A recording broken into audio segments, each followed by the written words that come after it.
Hello friend, पूरे paper में इससे इंटरेस्टिंग क्वेश्चन हो ही नहीं सकता। क्यों?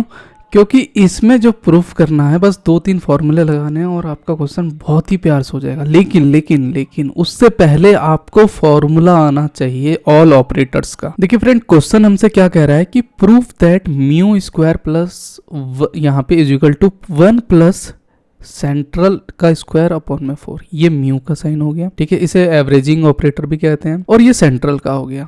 तो अगर मैं सपोज दैट यहाँ पे ये अपनी इक्वेशन इसके बराबर ला दूं तो प्रूव हो जाएगा। तो वही चीज करना है। अब स्टेप बाय स्टेप क्लियर करते हैं। तो पहले the averaging operators often define as, तो उसका फॉर्मूला कुछ हम ऐसे डिफाइन करते हैं जहाँ पे x प्लस एच बाई 2 होता है और plus F x minus H by divided by 2 होता है। आप 1/2 भी लिख सकते हो, ठीक है। सेकंड है हमारा ना सेंट्रल का, द सेंट्रल ऑपरेटर डिफाइंड है। इसका यही फॉर्मूला होता है। इसमें बस ये है कि यहाँ पे माइनस होगा और डिवाइडेड में कुछ नहीं होगा, बस बाकी सारे सेम रहेगा। अब यहाँ पे आता है सबसे इंपॉर्टेंट, जो मैंने ग्रीन पेन से मार्क करके लिखा हुआ है। सबसे इंपॉर्टेंट है ये अपना दी शिफ्ट ऑपरेटर डिफाइंड है। सारी चीजें इसी से ही होती। मैं फ्रेंड रिकमेंड करूंगा कि अगर आपने ऑपरेटर्स वाला वीडियो नहीं देखा तो जरूर देखिए। जून 2023 का जो मैंने सॉल्यूशन बनाया है उसमें मैंने सारे operator step by step clear किए हैं। अगर ऑपरेटर्स नहीं पता तो आप इसको नहीं कर सकते। इसमें सबसे इंपॉर्टेंट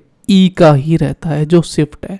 क्यों? क्योंकि इसमें x जो अपना h टर्म है, जैसे जैसे h इंक्रीज रहता हो जाएगा तो वैसे वैसे अपना फंक्शन इंक्रीज होगा। मतलब अभी आपको क्लियर हो जाएगा कैसे इंक्रीज होगा। तो हमें पता चल गया कि 3 फॉर्मूला, एक ये हमने देख लिया, एक ये देख लिया और एक ये देख लिया। अब एक्सप्रेस म्यू एंड यहाँ पे है अपना central difference in terms of E में मैं लिखूंगा। तो यहाँ पे देखिए, अगर ई के बाबा यहाँ पे x प्लस एच दे रखा है तो म्यू में मैं करूँगा क्या, यहाँ पे x प्लस एच बाई 2 है, x h बाई 2 है। तो मेरा क्या हो जाएगा, यहाँ पे e की पावर h बाई 2 हो जाएगा। बस यही है फॉर्मूला। तो जैसे जैसे मेरा इंक्रीज हुआ वहाँ पे मैंने e की पावर h बाई 2 कर दी।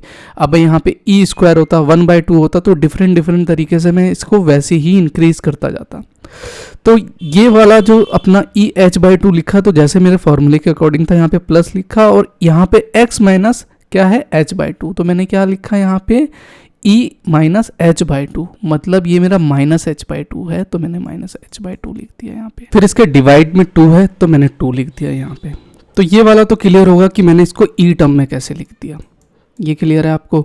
जैसे जैसे मैं बार बार रिपीट कर रहा हूँ, जो भी फंक्शन में चेंज होगा इसका फॉर्मूला हमेशा याद रखिएगा, एफ एक्स प्लस एच ये फॉर्मूला होता है। तो यहाँ पे एफ ये रहा और एक्स और प्लस एच क्या है, तो यहाँ पे अगर मैं ई लिख दूंगा तो ई एच बाई 2 हो गया, ठीक है, और e माइनस एच बाई 2 हो गया और डिवाइडेड बाई 2 हो गया। तो ये चीज क्लियर हो गई। सिमिलरली मैंने करा क्या कि सेंट्रल में भी वही करा, अपना e h बाई 2, जिस तरह यहाँ पे e h बाई 2 है plus e minus H by 2 तो माइनस एच बाई 2। तो इन दोनों को मैंने करा क्या फ्रेंड, e के टर्म में लिख दिया। अगर कुछ भी समझ में नहीं आ रहा तो मैं एक बार फिर रिक्वेस्ट कर रहा हूँ कि ऑल ऑपरेटर का आप वीडियो जरूर देखिए, आपको क्लियर हो जाएगा। सारी चीजें सिर्फ शिफ्ट ऑपरेटर का ही है कि शिफ्ट ऑपरेटर कैसे कैसे इंक्रीज होता है, फंक्शन कैसे इंक्रीज होता है, वही सारा खेल है। तो यहाँ तक हम पहुंच गए कि हमने दोनों अपने ऑपरेटर को ई टर्म्स में लिख दिया। अब मैं करूंगा क्या, squaring both sides of a mu and अपना सेंट्रल ऑपरेटर, इन दोनों को बोथ साइड स्क्वायर कर दूंगा, इन दोनों को, ठीक है। तो यहाँ पे मैंने करा क्या, म्यू स्क्वायर हो गया यहाँ पे और इन सब का मैंने करा क्या, स्क्वायर कर दिया। भाई यही वाली टर्म लिखी हुई थी ना, ई एच बाई 2 और plus e minus H by 2 अपन में 2, इसका स्क्वायर कर दिया। तो ये वाली जो टर्म थी मैंने इसको इन दोनों को स्क्वायर कर दिया तो ये वाला आ गया। अब आप कहीं पे कैच करेंगे तो ये फॉर्मूला a प्लस बी का स्क्वायर का फॉर्मूला इंडिकेट कर रहा है, यहाँ कर रहा है ये वाला फॉर्मूला। तो बस a square plus 2ab plus B होता है। तो जहाँ पे a क्या रहेगा मेरा, a रहेगा e h बाई 2 और b रहेगा माइनस एच बाई 2। अब फॉर्मूले को सिंप्लीफाई जब मैं करूंगा तो पहले मैं इसका स्क्वायर कर दूंगा, चलिए जी ठीक है, e h बाई 2 का मैंने स्क्वायर कर दिया।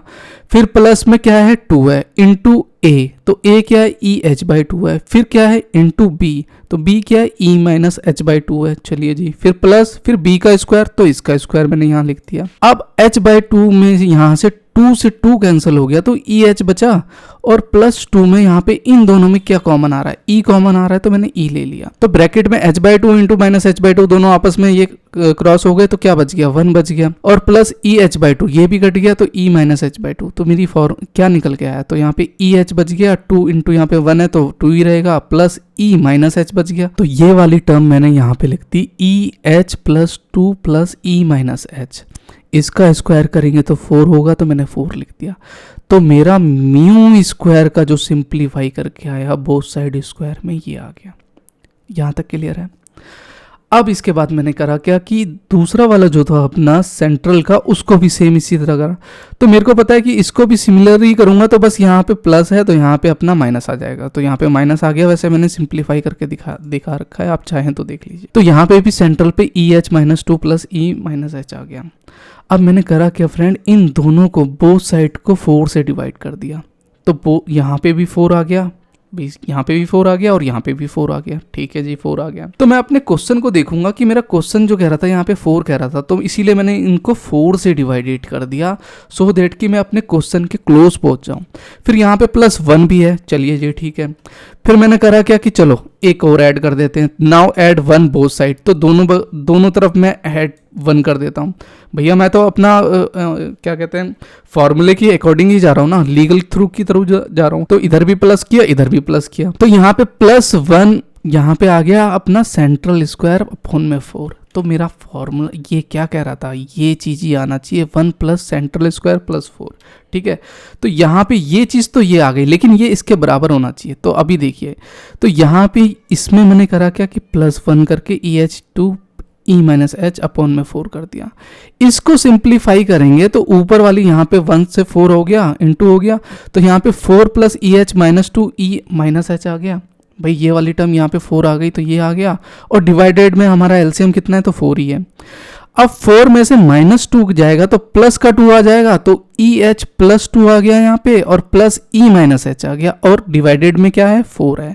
तो डिवाइडेड में क्या है, यहाँ पे 4 है, तो 4 ये जो आ गया, इसको इरेजर ले लो यार। हाँ, तो यहाँ पे डिवाइडेड बाय 4 आ गया, which is equal to mu square, यानी ये इसके बराबर आ गया, और वही चीज़ मैंने प्रूफ करके दिखा दी। क्लियर है यहाँ तक?